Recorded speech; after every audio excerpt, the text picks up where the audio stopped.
Hello friends, we will see today the menstruation. Menstruation होता क्या है, इसमें हम तीन टर्म पढ़ने वाले हैं। कौन कौन से?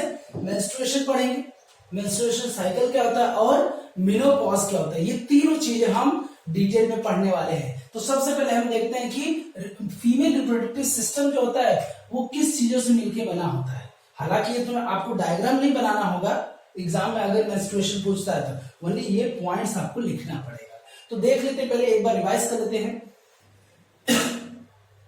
ये जो दिख रहा है ये पूरा स्ट्रक्चर, ये किसका है? फीमेल रिप्रोडक्टिव सिस्टम का है। ये फीमेल रिप्रोडक्टिव सिस्टम किससे बना होता है? A pair of egg, sorry ovary, दो जोड़े में दो ओवरी होती है, यानी एक लेफ्ट साइड और राइट साइड होती है। दो ओवरी होती है या जहां से अंडे या फिर एग निकलते हैं, ठीक है। और इससे जुड़ा होता है एक ट्यूब लाइक स्ट्रक्चर जिसका नाम है फैलोपियन ट्यूब, या फिर दूसरा नाम है इसका ओविडक्ट। फिर इसके बाद ओविडक्ट भी दो होता है, राइट और लेफ्ट साइड दोनों साइड होता है, क्योंकि एक बार एग इधर से निकलता है तो दूसरी बार इधर से निकलता है, ठीक है। और इसको अंदर वाले पार्ट को क्या बोलेंगे? यूट्रस वॉल, यूट्रस वॉल यानी गर्भ का, इट मींस दीवार, गर्भ की दीवार। और ये निचले हिस्से को बोलेंगे सर्विक्स, और जो ओपनिंग, आखिरी ओपनिंग होता है उसको वेजाइना बोलते हैं। एक बार रिवाइज हमने कर लिया। अब हम देखेंगे कैसे ये मेंस्ट्रुएशन होता है। मेंस्ट्रुएशन एक इंपॉर्टेंट पीरियड होता है जो एक वुमन की लाइफ में होता है, जब काफी हमें ध्यान देना पड़ता है खान पान या फिर चीजें डील करने के लिए। इससे स्ट्रेस भी डेवलप होता है, ठीक है। लेट अस सी कैसे ये काम करता है, मेंस्ट्रुएशन कैसे फीमेल में होता है। तो सबसे पहले व्हेन अ गर्ल रीचेस, जब एक लड़की 10 से 12 साल की उम्र में पहुंचती है तो उसके बॉडी में बदलाव दिखते हैं, जिसको हम प्यूबर्टी बोलते हैं। क्या बोलते हैं? प्यूबर्टी। अब इसी प्यूबर्टी एज में, प्यूबर्टी एज क्वेश्चन पूछता है, 10 से 12 साल होता है, याद रखना गर्ल्स में।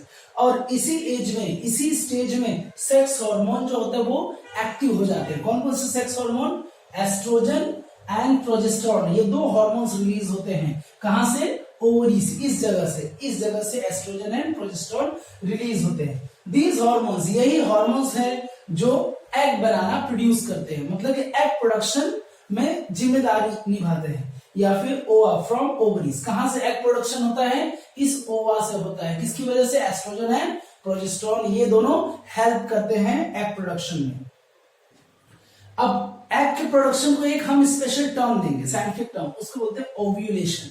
The production of egg is called ovulation. अब हम देखते हैं कैसे ये पूरा सिस्टम यहाँ पे काम कर रहा है, या फिर कैसे मेंस्ट्रुएशन होता है।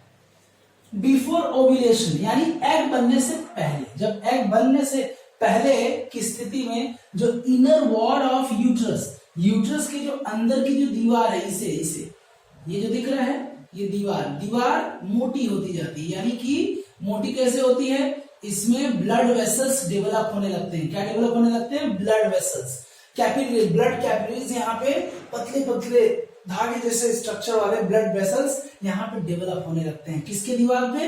यूट्रस वॉल के अंदर वाले हिस्से में। Inner wall of uterus becomes thick and full of blood capillaries, और वहां पे क्या डेवलप होते हैं? Blood capillaries. Now the uterus, अब क्या होगा? यूट्रस तैयार है अपने आप को क्या लेने के लिए? फर्टिलाइज्ड एग को रिसीव करने के लिए। अब यूट्रस लाइनिंग पे क्या दिख रहा है आपको? ये एक मोटा तह बन गया है, मतलब एक लेयर बन गया है। वो अपने आप को इस तरीके से तैयार किया है यूट्रस वॉल ने अपने आप को, कि फर्टिलाइज्ड एग को आसानी से यहाँ पे इम्प्लांट किया जा सके, ठीक है। फर्टिलाइज्ड एग जब इम्प्लांट होगा तो ऐसे जगह की जरूरत है जहां पे कष्ट या फिर आसानी हो इम्प्लांटेशन के लिए। तो रेडी टू रिसीव, अब ये पूरा जो यूट्रस वॉल है अब रेडी है किसको रिसीव करने के लिए? फर्टिलाइज्ड एग को रिसीव करने के लिए। Egg is release from ovaries, ovaries से ही निकलते हैं, लेकिन अल्टरनेटिवली मतलब कि एक बार में इससे निकला तो दूसरी बार इससे, दूसरी बार में इससे निकला तो तीसरी बार इससे निकलेगा, इससे एग नहीं निकलेगा, ठीक है। अल्टरनेटिवली निकलता है। Egg is release from the ovaries every 28 days, her 28 days के बाद ये एग रिलीज होता है, यानी कि यहां से आता है ओविडक्ट के थ्रू। यहाँ पे कहां पे आता है? फैलोपियन ट्यूब में। फैलोपियन ट्यूब में यहां तक आता है और वेट करता है किसके आने का? स्पर्म के आने का, यानी मेल गैमेट के आने का वेट करता है। If the egg is not fertilised, काफी अच्छा क्वेश्चन है। अगर एग फर्टिलाइज नहीं हो, मान लो कि एग यहां पे आ गया, ठीक है, एग यहां पे आ गया, ठीक है, अब यहां से उसको नहीं मिल पा रहा है, यहां से उसको क्या नहीं मिल पा रहा है, यहाँ पे स्पर्म नहीं आ रहा है, मतलब कि यहाँ पे सेक्सुअल इंटरकोर्स नहीं हुआ है ना, स्पर्म नहीं आएगा। अब क्या होगा, जब एग फर्टिलाइज ही नहीं होगा, जब स्पर्म से ये फ्यूज ही नहीं होगा, फर्टिलाइज नहीं होगा, तब ये जो दीवार दिख रही है, दीवार, इसको बोलते हैं lining of, inner lining of the uterus wall. Uterus wall की इनर लाइनिंग ये टूटने लगती है, धीरे धीरे ब्रेक डाउन होने लगती है। क्या होने लगती है, ब्रेक डाउन होने लगती है। तो ब्लीडिंग के फॉर्म में ये वेजाइनल ओपनिंग के थ्रू बाहर निकल जाता है, ठीक है। इसी प्रोसेस को हम क्या होते हैं, मेंस्ट्रुएशन। अगर एग फर्टिलाइज नहीं होता है तब क्या होता है, एग फर्टिलाइज अगर नहीं हुआ तो no zygote is form, zygote भी नहीं बनेंगे। जाइगोट तभी बनेगा जब मेल और फीमेल गैमेट एक दूसरे से फ्यूज हुए हैं, फर्टिलाइज हुए हैं। एज रिजल्ट, इसका रिजल्ट क्या निकला, जो थिक वॉल है यूट्रस की वो ब्रेक डाउन होने लगेगी in the form of bleeding. Bleeding के फॉर्म में वो कन्वर्ट हो जाएगा, यानी ब्लीडिंग के फॉर्म में ये इस रास्ते बाहर निकल जाएगा, ठीक है। तो ये जो दिख रहा है दीवार, जिसको यूट्रस लाइनिंग बोलते हैं, वो डेवलप हुआ था, लेकिन अब यहाँ पे एग यहाँ पे फर्टिलाइज नहीं होता है, स्पर्म इसको नहीं मिलता है, तो ये जो लाइनिंग है ये ब्लीडिंग के फॉर्म में बॉडी से बाहर निकलती है वेजाइनल ओपनिंग के थ्रू। वेजाइनल ओपनिंग के थ्रू ये बॉडी से बाहर निकल जाता है। इसलिए फीमेल में ब्लड की इस टाइम में कमी भी कभी कभी हो जाती है। द प्रोसेस ऑफ ब्लीडिंग और breaking down of thick wall of uterus is called menstruation. Menstruation एक डेफिनेशन है।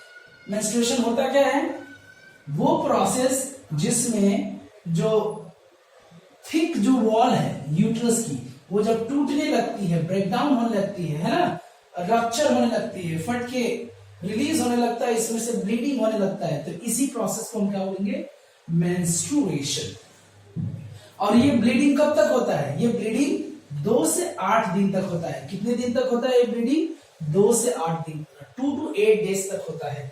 When menstruation is over, जब menstruation खत्म हो जाता है, यानी कि जब ये ब्लीडिंग पार्ट खत्म हो जाता है, the inner wall of uterus, अब यूट्रस की जो वॉल है फिर से बनना शुरू हो जाती है, फिर से ये अपने आप को प्रिपेयर करने लगती है। किसके लिए, कि इस उम्मीद से कि अगला फर्टिलाइज्ड एग यहाँ पे आएगा और उसको मैं क्या करूंगा, वो उसको मैं यहाँ पे इम्प्लांट कर दूंगा।